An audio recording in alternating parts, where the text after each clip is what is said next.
اور اپنی اولاد کو مفلسی کے خوف سے قتل نہ کرنا، کیونکہ ان کو اور تم کو ہم ہی رزق دیتے ہیں۔ کچھ شک نہیں کہ ان کا مار ڈالنا بڑا سخت گناہ ہے۔ اور زنا کے پاس بھی نہ جانا کہ وہ بے حیائی ہے اور بری راہ ہے۔ اور جس جاندار کا مارنا اللہ نے حرام کیا ہے اسے قتل نہ کرنا مگر جائز طور پر، یعنی بفتوائے شریعت۔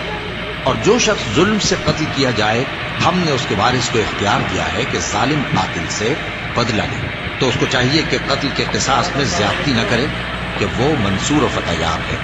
اور یتیم کے مال کے پاس بھی نہ پھٹکنا مگر ایسے طریق سے کہ بہت بہتر ہو، یہاں تک کہ وہ جوانی کو پہنچ جائے۔